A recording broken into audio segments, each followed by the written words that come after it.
ഓം നമോ നാരായണായ.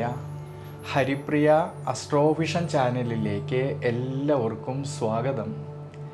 ആദ്യമായിട്ടാണ് നമ്മുടെ വീഡിയോ കാണുന്നതെങ്കിൽ സബ്സ്ക്രൈബ് ചെയ്യുവാനും ഷെയർ ചെയ്യുവാനും മറക്കരുത്.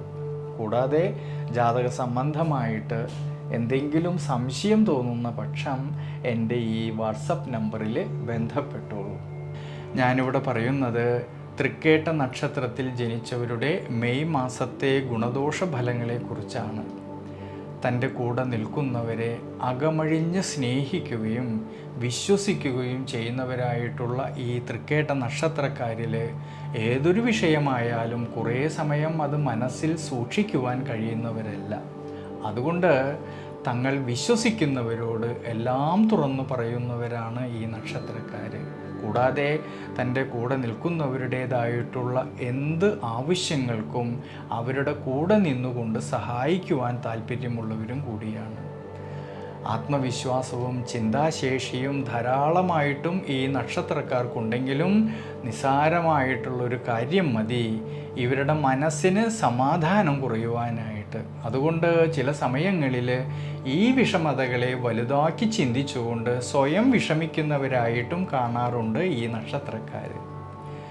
വൃശ്ചികം രാശിയിൽ ജനിച്ചവരായിട്ടുള്ള ഈ തൃക്കേട്ട നക്ഷത്രക്കാരിലാണെങ്കിൽ ഈ മെയ് മാസത്തിൽ ജന്മരാശിയുടെ അധിപനും 6ാം ഭാവനാഥനുമായിരിക്കുന്ന ചൊവ്വയാണെങ്കിൽ നീചരാശിയിൽ നിന്നുകൊണ്ട് ഈ ചൊവ്വ സുഖസ്ഥാനമായിട്ടുള്ള 4ാം ഭാവത്തേക്ക് നോക്കുന്നത് കൊണ്ടും, കൂടാതെ മെയ് മാസം 14-ാം തീയതിക്ക് ശേഷമാണെങ്കിൽ സർവീശ്വരകാരകനായിട്ടുള്ള വ്യാഴം 8ാം ഭാവത്തേക്ക് വരുന്നത് കൊണ്ടും സുഖസ്ഥാനത്ത് രാഹുവിൻ്റേതായ സാന്നിധ്യമുള്ളത് കൊണ്ട് ആരോഗ്യപരിപാലനത്തിലും ജീവിത അനുഷ്ഠാനങ്ങളിലും യാത്രകളിലും ഡ്രൈവിങ്ങിലും എല്ലാം തന്നെ കൂടുതലും ശ്രദ്ധിക്കുന്നത് നല്ലതാണ് ഈ നക്ഷത്രക്കാർ.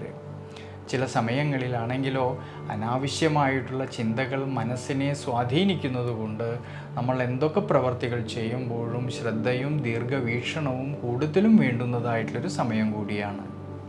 കൂടാതെ ഈ മെയ് മാസത്തിൻ്റെ ആരംഭത്തിലാണെങ്കിൽ കർമ്മപരമായിട്ടും തൊഴിൽപരമായിട്ടും ഉയർച്ചയും അഭിവൃദ്ധിയും എല്ലാം കാണുന്നുണ്ടെങ്കിലും മെയ് മാസം 14-ാം തീയതിക്ക് ശേഷം സർവേശ്വരകാരകനായിട്ടുള്ള വ്യാഴമാണെങ്കിൽ 8ാം ഭാവത്തേക്ക് വരുന്നത് കൊണ്ടും കർമ്മസ്ഥാനത്താണെങ്കിലോ കേതുവിൻ്റേതായ സാന്നിധ്യമുള്ളത് കൊണ്ടും 4ാം ഭാവമായിട്ടുള്ള സുഖസ്ഥാനത്ത് രാഹു നിൽക്കുന്നത് കൊണ്ട് മെയ് മാസം 14-ാം തീയതിക്ക് ശേഷമുള്ള സമയങ്ങളിൽ കർമ്മസംബന്ധമായിട്ടും തൊഴിൽപരമായിട്ടും കൃത്യനിഷ്ഠയോട് കൂടിയിട്ട് കാര്യങ്ങളെയെല്ലാം തന്നെ നോക്കിക്കണ്ട് പ്രവർത്തിക്കേണ്ടുന്നതായിട്ടുള്ളൊരു സമയമാണ്.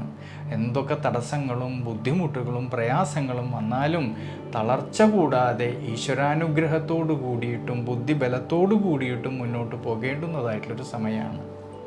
വിദ്യാർത്ഥികൾക്കാണെങ്കിൽ പഠന സംബന്ധമായിട്ട് കൂടുതലായിട്ട് ശ്രദ്ധ വേണ്ടുന്നതായിട്ടൊരു സമയമാണ്. അലസതകളും ക്ഷീണാവസ്ഥകളും വരാതെ നോക്കേണ്ടുന്നതായിട്ടൊരു സമയമാണ്.